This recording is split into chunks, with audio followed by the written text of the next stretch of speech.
ጄኔራሉ በቁጥጥር ስር ሊውሉ እንደሚችል የሚገልጽ ከባድ መረጃ ተሰምቷል። ጄኔራሉ በቅርቡ በተሰራጨ አንድ ቪዲዮ ላይ የሰጡት አስተያየት ከባድ ውስጣዊ ተቃውሞን አስነስቶባቸዋል።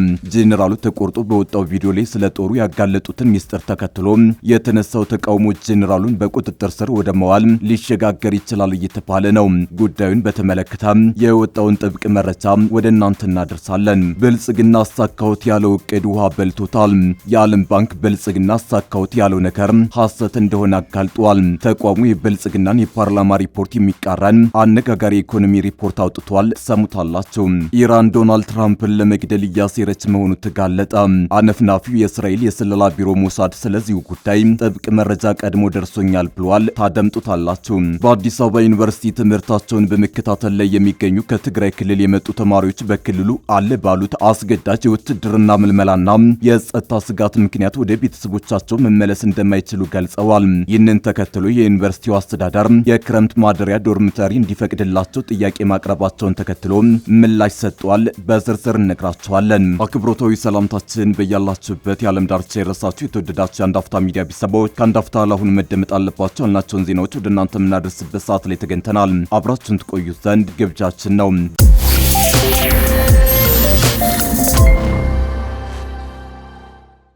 ጄኔራሉ በቁጥጥር ስር ሊውሉ እንደሚችል የሚገልጽ ከባድ መረጃ ተሰምቷል። ጄኔራሉ በቅርቡ በተሰራጨ አንድ ቪዲዮ ላይ የሰጡት አስተያየት ከባድ ውስጣዊ ተቃውሞን አስነስቶባቸዋል። ጄኔራሉ ተቆርጦ በወጣው ቪዲዮ ላይ ስለ ጦሩ ያጋለጡትን ሚስጥር ተከትሎ የተነሳው ተቃውሞ ጄኔራሉን በቁጥጥር ስር ወደ መዋል ሊሸጋገር ይችላል እየተባለ ነው። ጉዳዩን በተመለከተ የወጣው ጥብቅ መረጃ ከባድ ውጥረትን ፈጥሯል። መቀሌን የሚጠብቀውን አርሚ ጦር የሚመሩት ጄኔራል በቁጥጥር ስር ሊውሉ እንደሚችል ለህወሓት ቅርበት ያላቸው ምንጮች እየዘገቡት ነው። የአርሚው አዛዥ ጄኔራል ማሾ በየነ ከሳምንት በፊት በመቀሌ በተደረገ አንድ መድረክ ላይ የሰጡት አስተያየት ከቆይታ በኋላ ዳግም ትኩረት ስቦ እያነጋገረ ነው። ጄኔራሉ በዚያ መድረክ ላይ ያጋለጡት ወታደራዊ መረጃ የህወሓት ከፍተኛ አመራሮችን አስቆጥቷል ተብሏል። ከሳምንታት በፊት ለብልጽግና መረጃ እያሾልኩ ነው በሚል የቲዲኤፍ የመረጃ ደህንነት ኃላፊ የነበሩት ኮሎኔል ተወልደ እንበቦ የቁም እስረኛ እንዲሆኑ ህወሓት ማዘዙ የሚታወስ ነው። አሁን ላይ ደግሞ ጄኔራል ማሾ ከሰሞኑ ያጋለጡትን ወታደራዊ ሚስጥር ተከትሎ በህወሓት ቁልፍ አመራሮች ጥር ስለተነከሰባቸው ሊታሰሩ እንደሚችሉ ተዘግቧል።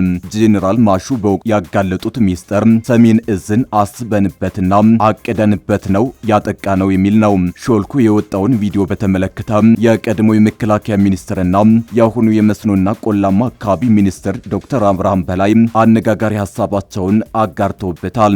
አብርሃም በጉዳዩ ላይ በይፋዊ ፌስቡክ ገጻቸው ባሰፈሩት መልእክት መከላከያን ተኝቶ እያለ አጠቅተነው ነው ጦርነት የጀመርነው ማለታቸው ለታሪክ ይቀመጥ ብለዋል። ሜጀር ጄኔራል ማሾ በየነ በህወሓት የሚመራው የአሉላ ዘመቻ 5ኛ ዓመት መታሰቢያ በዓል ላይ ባደረጉት ንግግር በወቅቱ የተወሰደው እርምጃ አማራጭ የሌለው እንደነበር ገልጸዋል። የሰሜን እዝ የመከላከያ ሰራዊት ሳይቀድም ቀድሞ መምታት አስፈላጊ እንደነበርና ጥቃቱን በውስን ልዩ ኃይልና ሚሊሻ ተፈጽሞ በርካታ የጦር መሳሪያዎችን ለመታጠቅ መቻላቸውን በይፋ አረጋግጠዋል። ይህንን የጄኔራሉን ምስክርነት ተከትሎ በማህበራዊ ሚዲያ ገጻቸው ምላሽ የሰጡት አብርሃም በላይ ጊዜ ዳኛ ነው፣ እውነቱ ወደዚህ ሁሉ ችግር ያደረሰን ማን እንደሆነ በአደባባይ እየመሰከሩ ነው ብለዋል። ህዝቡም ነገሩን በግልጽ እንደተረዳውና አሁን ላይ ከእውነት ጋር መታረቅ ግድ እንደሚል አሳስበዋል። ሚኒስትሩ አክለውም መከላከያን ተኝቶ እያለ አጠቅተነው ነው ጦርነት የጀመርነው ብላችሁ በአንደበታችሁ ማመናችሁ ለታሪክ ይቀመጣል ብለዋል። ወደፊትም ሌላ የበሬ ወለደ ወሬ ፈትለው ችግር ለመፍጠር ለሚንቀሳቀሱ የህወሓት አመራሮች ከወዲሁ ቀብድ እንደሚሆን ጠቁመዋል።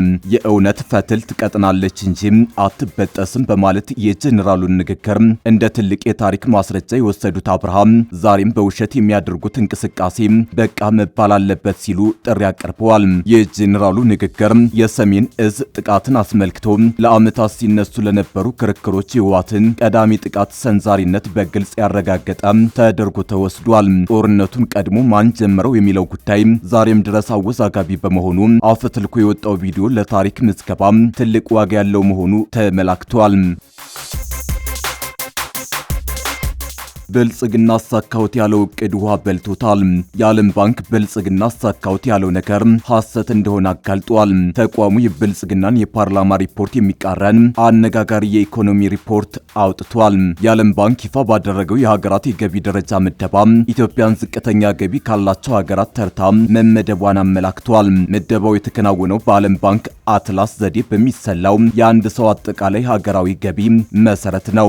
ይህ የዓለም ባንክ የገቢ ምደባ ይፋ የሆነው የኢትዮጵያ መንግስት በ10 ዓመት የልማት እቅዱ ከአውሮፓውያን አቆጣጠር 2021 እስከ 2030 መሰረት ሀገሪቱን እንደ አውሮፓውያን አቆጣጠር በ2025 ዝቅተኛ መካከለኛ ገቢ ካላቸው ሀገራት ተርታ ለማሰለፍ እንዲሁም እንደ አውሮፓውያን አቆጣጠር በ2030 የአፍሪካ የብልጽግና ተምሳሌት ለማድረግ ያስቀመጠውን ግብ ለማሳካት በቁርጠኝነት እየሰራ መሆኑን መግለጹን በቀጠለበት ወቅት ነው።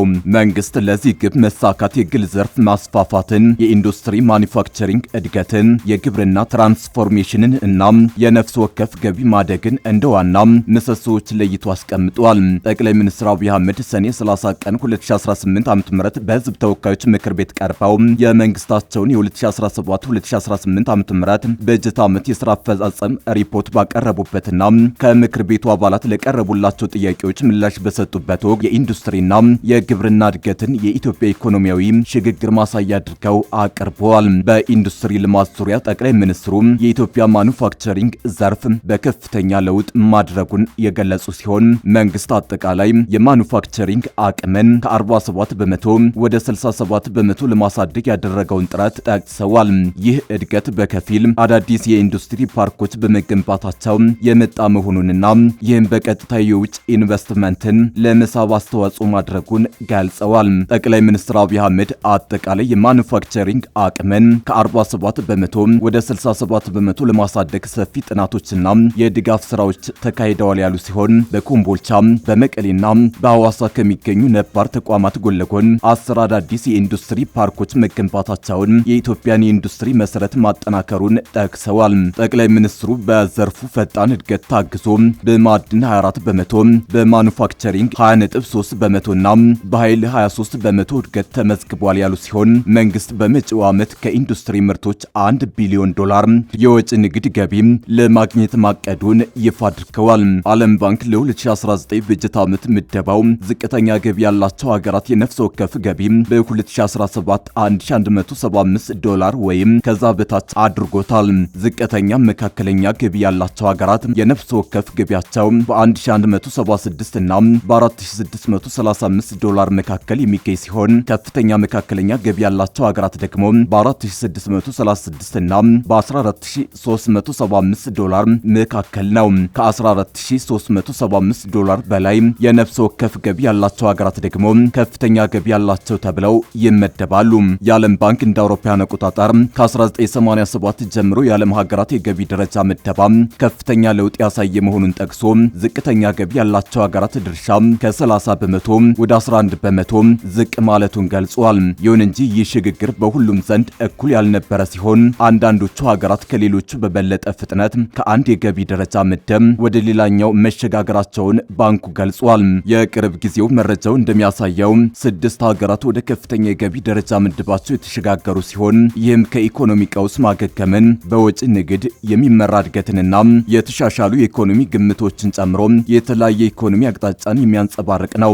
በዘንድሮ ዓመት ወደ ዝቅተኛ ገቢ ደረጃ ምደባ የወረደ ሀገር የለም ብሏል። 5 ሀገራት ማለትም ዮርዳኖስ፣ ሚክሮኔዚያ፣ ፊሊፒንስ፣ ስሪላንካና ቬትናም ከዝቅተኛ መካከለኛ ገቢ ወደ ከፍተኛ መካከለኛ ገቢ የተሸጋገሩ ሲሆን ቶጎ ደግሞ ከዝቅተኛ ገቢ ወደ ዝቅተኛ መካከለኛ ገቢ ምደባ መሻገሯ ተመላክቷል። የዓለም ባንክ እነዚህ ሀገራት ከፍተኛ የገቢ ምደባ ላይ ቢደርሱ ይህንን ያደረጉት በተለያዩ ኢኮኖሚ መንገዶች መሆኑን ጠቅሷል። የዓለም ባንክ የልማት መረጃ ቡድን ያለፈውን ዓመት የነፍስ ወከፍ ብሔራዊ ገቢ ግምቶችን በመጠቀም በየዓመቱ በጁላይ 1 ቀን የምደባ ደረጃ ማሻሻያዎችን ያደርጋል። የቅርብ ጊዜው እትምም 2018 218 የኢኮኖሚ ስርዓቶችን ያካተተ ሲሆን እንደ አውሮፓውያን አቆጣጠር ጁን 2027 ድረስ ለዓለም አቀፉ የገቢ ደረጃ ምደባ እንደ ዋነኛ ማጣቀሻ ሆኖ ያገለግላል። ኢራን ዶናልድ ትራምፕን ለመግደል እያሴረች መሆኑ ተጋለጠ። አነፍናፊው የእስራኤል የስለላ ቢሮ ሞሳድ ስለዚሁ ጉዳይ ጥብቅ መረጃ ቀድሞ ደርሶኛል ብሏል። እስራኤል ኢራን በቅርቡ ፕሬዝዳንት ዶናልድ ትራምፕን ለመግደል አዲስ እቅድ ማዘጋጀቷን የሚያሳይ የስለላ መረጃ ለአሜሪካ ማጋራቷን ለጉዳዩ ቅርበት ያላቸው ሁለት ምንጮች ለሲኤንኤን አረጋግጠዋል። ይህ መረጃ በሁለቱ ሀገራት መካከል የነበረው የ60 ቀናት የተኩስ አቁም ስምምነት አደጋ ላይ በወደቀበትና ውጥረት በነገሰበት በአሁኑ ወቅት ተጨማሪ ስጋት ፈጥሯል። አሜሪካ በቅርብ ሳምንታት ኢራን ትራምፕን ለመግደል ስላላት እቅድ ተከታታይ መረጃዎችን ስታገኝ ብትቆይም በዚህ ሳምንት ከእስራኤል የተገኘው መረጃ ግን ሙሉ ለሙሉ አዲስና የተለየ ሴራን የሚያመላክት ነው ተብሏል። ይህ የእስራኤል ሪፖርት ፕሬዝዳንት ትራምፕ በኢራን ላይ የሚወስዱትን ወታደራዊ እርምጃ እንዲያጠናክሩ ተጽዕኖ ለማሳደር ታስቦ የቀረበ ሊሆን እንደሚችል አንዳንድ የአሜሪካ ባለስልጣናት ግምታቸውን አስቀምጠዋል። የአሜሪካ መንግስት ከእስራኤል ማስጠንቀቂያ በፊት ይህንን የተለየ ሴራ ሲከታተል እንዳልነበር ምንጮቹ አክለዋል። እንደ አውሮፓውያን አቆጣጠር በ2020 በፕሬዝዳንት ትራምፕ ትዕዛዝ የኢራኑ ከፍተኛ ጀነራል ቃሲም ሱሌማኒ በድሮን ጥቃት መገደላቸውን ተከትሎ ኢራን የበቀል እርምጃ ለመውሰድ ትራምፕን ኢላማ ልታደርግ እንደምትችል አሜሪካ ስታስጠነቅቅ መቆየቷ ይታወሳል። በጉዳዩ ላይ ከዎል ስትሪት ጆርናል ለቀረበለት ጥያቄ ዋይት ሃውስ ምላሽ ከመስጠት ይልቅ ትራምፕ ረቡዕ ዕለት የሰጡትን መግለጫ ጠቅሷል። የአሜሪካን መሪ እኔን ማጥፋት ይፈልጋሉ፣ በሁሉም የኢላማ ዝርዝራቸው ውስጥ እንዳለሁ አይቻለው። እስካሁን በመጠኑም ቢሆን እድለኛ ነበርኩ፣ ግን ይሄ ብዙ ላያዛልቅ ይችላል። እነዚህ ክፉና በሽተኛ ሰዎች ናቸው። ይህንን ካንሰር ከስሩ መንቀል አለብን። ታውቃላችሁ፣ ካንሰርን ገና በማለዳው ቆርጦ ማውጣት ያስፈልጋል። አሁን እየተሰማኝ ያለው ይሄው ነው ሲሉ ትራምፕ ለጋዜጠኞች ተናግረዋል። በሌላ በኩል ባለፈው ሳምንት መጨረሻ በጦርነቱ መጀመሪያ ላይ የተገደሉት የኢራኑ ጠቅላይ መሪ አያቶላ አሊ ኻሜኒ የቀብር ስነ ስርዓት ላይ በርካታ ኢራናውያን የትራምፕን ሞት ሲመኙና ሲያሰሙ ተደምጠዋል። የእስራኤሉ ጠቅላይ ሚኒስትር ቤንያሚን ኔታንያሁ ትራምፕ ከኢራን ጋር እያደረጉት ባለው የዲፕሎማሲ ጥረት ላይ ጥልቅ ጥርጣሬያቸውን የገለጹ ሲሆን በቅርቡም ከትራምፕ ጋር በዋሽንግተን እንደሚመክሩ ይጠበቃል። ምንም እንኳን ትራምፕ ከኢራን ጋር የነበረው የመግባቢያ ሰነድ አብቅቷል ቢሉምና በሁለቱ ወገኖች መካከል ጥቃቶች ዳግም ቢያንሰራሩ ከትዕይንት ጀርባ የዲፕሎማሲ ጥረቶች አሁንም እንደቀጠሉ አንድ የአሜሪካ ባለስልጣን ሐሙስ ዕለት አስታውቀዋል። ዋሽንግተንና ቴህራን እስከ ነሐሴ አጋማሽ ድረስ አዲስ የኒውክሌር ስምምነት ላይ ለመድረስ እየሰሩ ይገኛሉ። ሐሙስ ምሽት ሊወሰዱ የታሰቡ ወታደራዊ እርምጃዎች ለዲፕሎማሲው ሲባል ቢታገዱ በዩኤስኤስ አብርሃም ሊንከን የጦር መርከብ ላይ ያሉ አብራሪዎች አስፈላጊ ሆኖ ከተገኘ ጥቃት ለመሰንዘር የሚያስችላቸውን ልምምድ በማድረግና የመከላከያ በረራዎችን በማካሄድ ላይ ይገኛሉ። የመርከቡ አዛዥ ዳን ኬለር በሺዎች ለሚቆጠሩ የመርከቧ ባልደረቦች ሁኔታዎች እየተካረሩ መምጣታቸውን አሳውቀዋል። በአዲስ አበባ ዩኒቨርሲቲ ትምህርታቸውን በመከታተል ላይ የሚገኙ ከትግራይ ክልል የመጡ ተማሪዎች በክልሉ አለ ባሉት አስገዳጅ የውትድርና ምልመላና የጸጥታ ስጋት ምክንያት ወደ ቤተሰቦቻቸው መመለስ እንደማይችሉ ገልጸው የዩኒቨርሲቲው አስተዳደር የክረምት ማደሪያ ዶርሚተሪ እንዲፈቅድላቸው ጥሪ ማቅረባቸው ይታወሳል። ተማሪዎቹ ለቲክቫ ኢትዮጵያ በላኩት አቤቱታቸው ወደ ክልሉ መመለስ ከአካላዊ ደህንነት ስጋት ባለፈ የጀመሩትን የከፍተኛ ትምህርት ጉዞ ሙሉ በሙሉ ሊያቋርጥባቸው እንደሚችል መግለጻቸው ይታወሳል።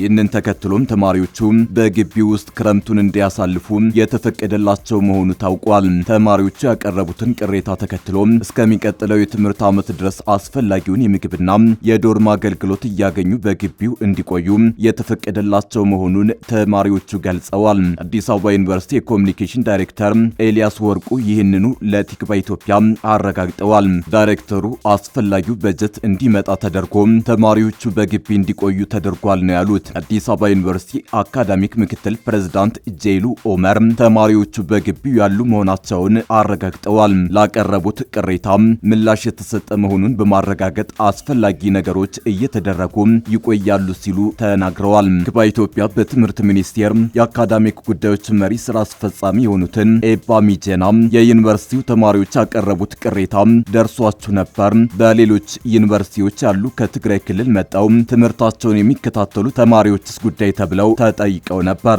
በምላሻቸው እስካሁን ከዩኒቨርሲቲ ተማሪዎች ይህን አይነት ቅሬታ አለመድረሱን ገልጸው መሰል ቅሬታዎች ካሉ የሚያጣሩ መሆኑን አሳውቀዋል።